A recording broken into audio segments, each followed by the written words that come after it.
Hi, welcome to the AV Room. It's Christopher Chenard again, the guy that made the Buckingham Nicks review video. I was recently on the Steve Westman audiophile show, so if you've not seen either one of those, go check them out. If you have seen them, thank you. As always, like and subscribe. We're here to talk about Tron Ares today, the new Nine Inch Nails album. This is the soundtrack to Tron Ares. Which has not come out yet at this time. One of those odd moments where the soundtracks were released before the movie. Buzz is mixed on it, and I think maybe that was a move to try to build some hype to get fans into the theater to see it. Listening to the soundtrack without having seen the movie sometimes is a weird experience because you're trying to picture in your mind according to the titles.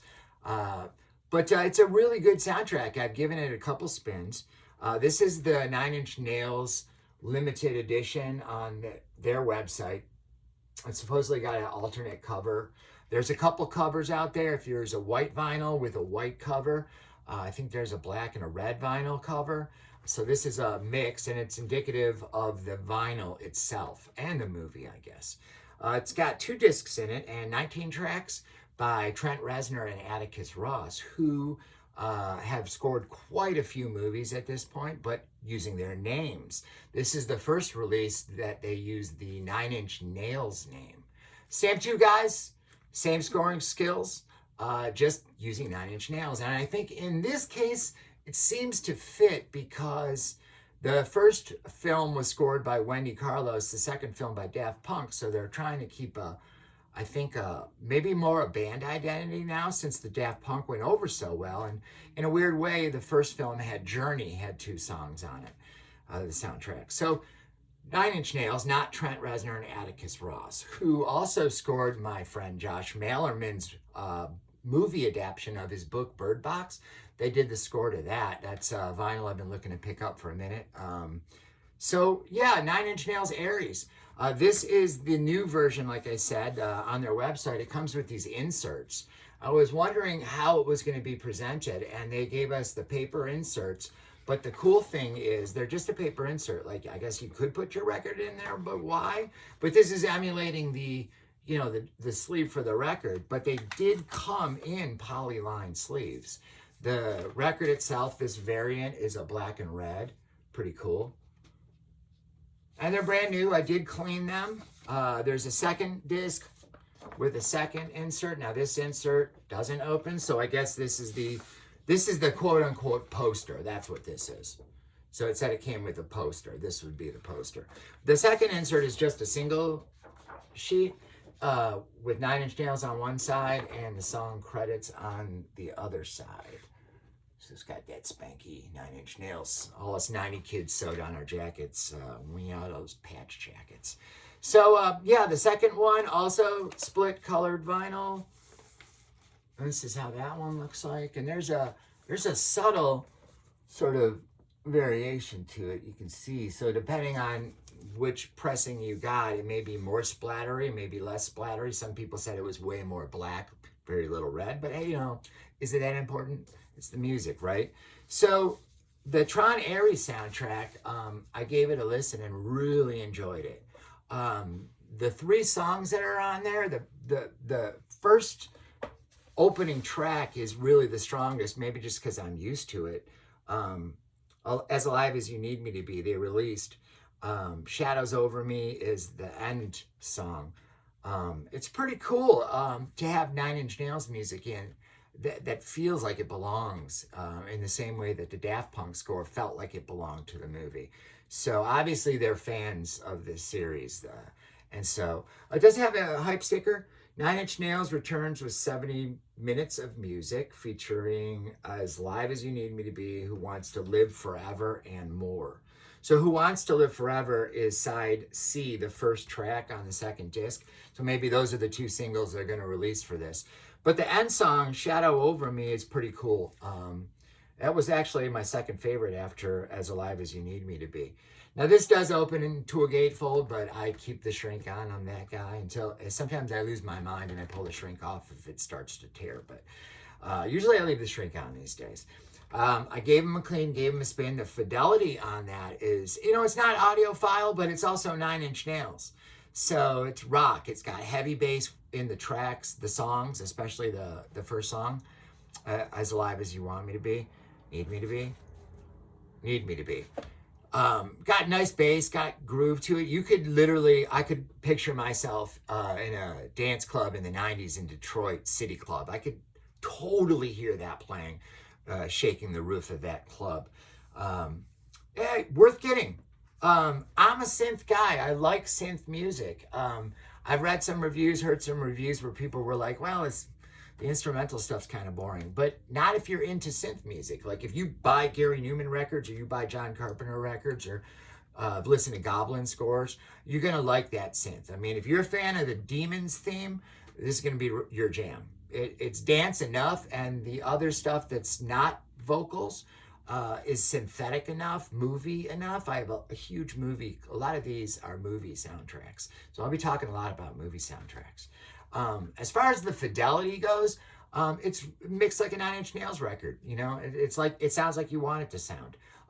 It's not the quietest vinyl, but there's usually so much going on. I didn't notice it. I've got a Ortophon Blue cartridge and a relatively vintage system with good sized tower speakers. It sounded great to me. I sat on the floor and listened to it and vibe. Hey, man, it worked for me. I liked it.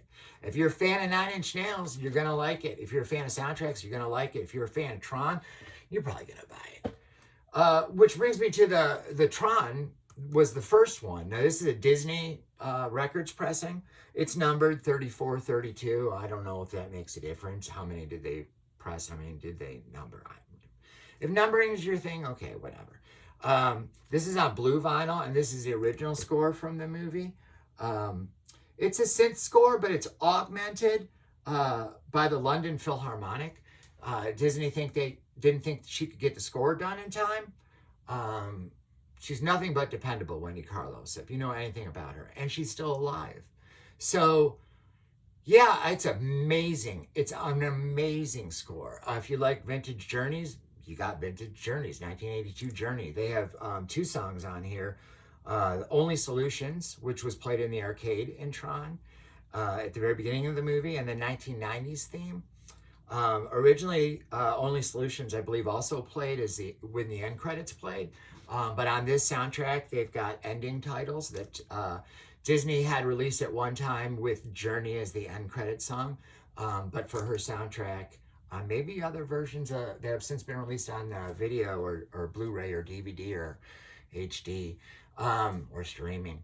Maybe they've got the orchestral music again. I'm not sure. But I remember that Only Solutions. It's a banger. This edition was 2014. You can still find it. I found this on a secondary market. And this one's on blue vinyl. And, just solid blue vinyl. It's cool because, the glowing colored vinyl seems to work with this movie's sort of themes, the future. And this is one of the very first CG heavy movies at its time, following The Black Hole, which had some limited CG, especially in the opening credits sequence. But it was a lot of that grid CD. That's an in-joke. That's a pun intended joke. Grid, get it? So, yeah, I mean, this is a great sounding version. I love this copy. Again, it's at Walt Disney Records, 2014 release, audio fidelity blue vinyl, 180 plus pure virgin vinyl. So I would think this is like a nanotech kind of deal. Sounds great. Sounds killer. For the synth stuff, yeah, sounds awesome. This one was followed up by a sequel years later. Daft Punk scored Tron Legacy. And it's augmented. There is a symphony part to this. The symphony, they thought they were sort of going to follow what Wendy Carlos had done with the symphony.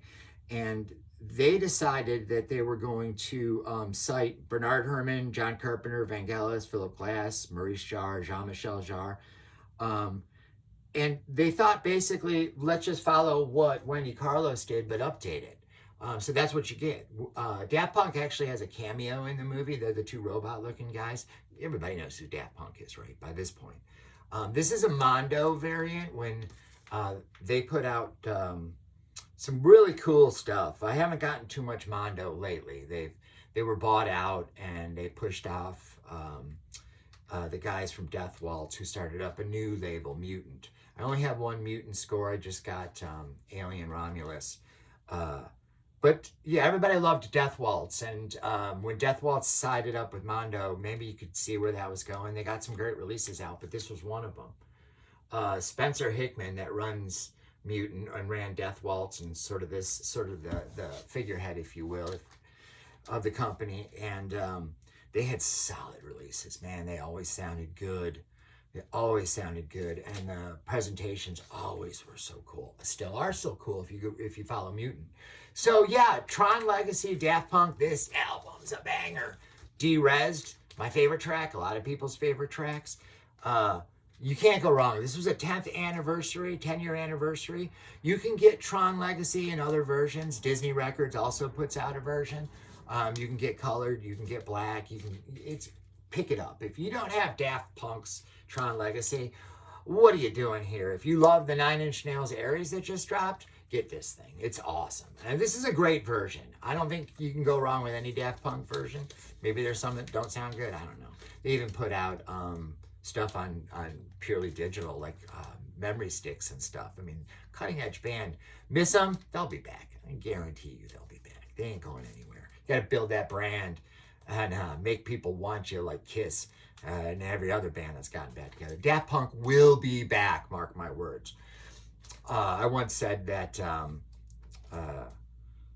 a one-hit wonder sort of band was just going to be that, a one-hit wonder. I was talking about Beck. And yeah, Beck is anything but a one-hit wonder. Daft Punk, they'll be back.